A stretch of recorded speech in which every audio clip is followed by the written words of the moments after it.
Good morning, how you doing? I don't expect anyone to be around right now. It's about 10 to 5, I think.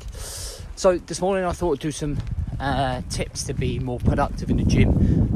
Some things that I do with my clients that might help you can take in with you, all right? So one of the biggest problems that I find for a lot of guys is turning up in the gym and not really having a plan of action, not knowing what they're going to do or what they're going to work out, all right? And they've got no goal for the workout, right? So you wouldn't go into work and not know what you're going to do and know what you have to do, and that's what I try and teach a lot of the time, to be really productive. So we need to do that when we go in the gym. And instead of just saying, do you know what, for an hour I'm going to fucking work my bicep for an hour. I see so many people, just arms, whole hour dedicated to arms. I'm like, come on guys, right? We're dads, we've got mortgages, we're not trying to be bodybuilders, okay? We're just trying to be fit, trying to keep ourselves in shape. So we need to find balance. So I follow this sequence.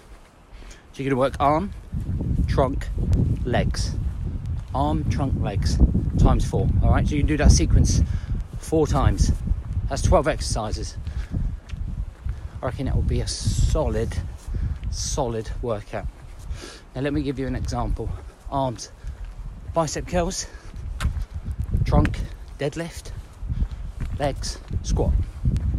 And what you might do is 3 sets of 8 with 60 seconds in between. Then you might go to your next set and you might do shoulder press. You might do side deadlift or side dips with a kettlebell. Then you might do lunges, dumbbell lunges. You get the picture, all right? And that gives you structure for your gym workout. You're going in there and go, okay, write it down in your notes in your phone, or write it down on a piece of paper, or keep a little gym book, all right, to keep track of everything that you're doing, so you can be consistent with the muscle groups that you're working. Second tip, okay, is make sure that you warm up. Don't just walk into a gym. I see this a lot. People walking straight in. They literally don't do any mobility. They don't do any stretching. They don't do any lighter lifts to condition themselves.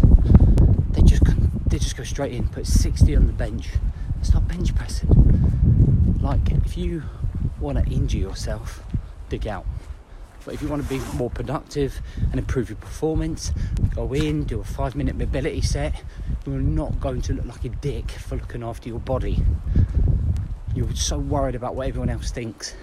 Get the resistance bands, get them working, get them stretching the muscle fibers, get some light weights, do a range of movements with them squats, bicep curls to finish off. Kind of getting your body and your mind set up as a warm-up. That's the whole point. I feel like people going to a gym and they're too embarrassed to warm up. Okay, next tip is lift to your limits, guys. Lift to your limits. Don't allow your ego to get in the way and try and lift for you, because it will affect your performance and you could end up injuring yourself. Now, one of the common things that I say is that younger lads who are in the gym are lifting heavier than you. And that's because they don't have kids, they don't have mortgages, they don't have fucking nagging wives, huh? These kids are us 20 years ago, so they're in there all the time. So they most likely are shifting more weight than you at the minute. But don't allow your ego to jump in and go, oh, I'm going to lift what they're lifting. Stick to your plan.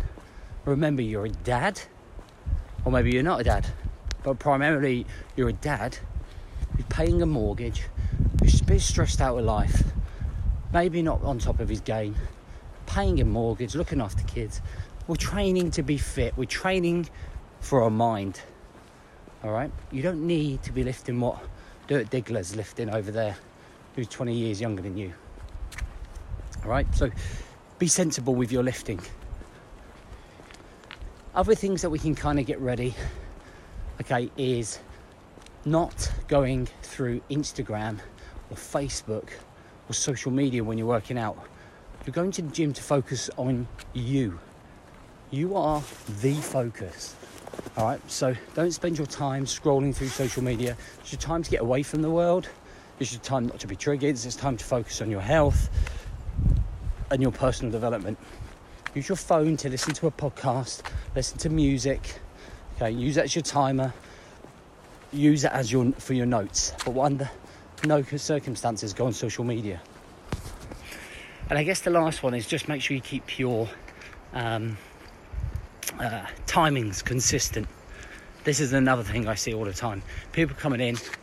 Okay, I was watching a guy actually. I'm a bit of a people watcher for behaviour.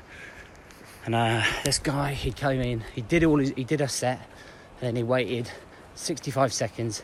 Then did his next set, and then he waited I think it was about a minute and a half. And then he did 3 minutes, and then he got chatting, and it was just inconsistent.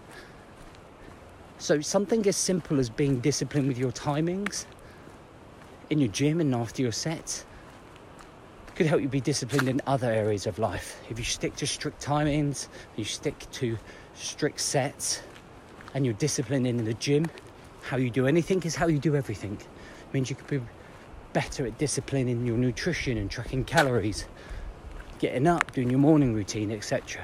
Okay, so be disciplined throughout in anything you do in life, whether it's the gym or whether it's your morning routine. Right, I hope that helps. I hope there's just some knowledge there. Some of you might know that, some of you might not. But I think the arm trunk leg is a real takeaway from that in terms of your development. All right, so I will catch you all for tomorrow's JB show, and I hope you have a great day. Hope you're building up for the rugby Saturday. Have a cracker.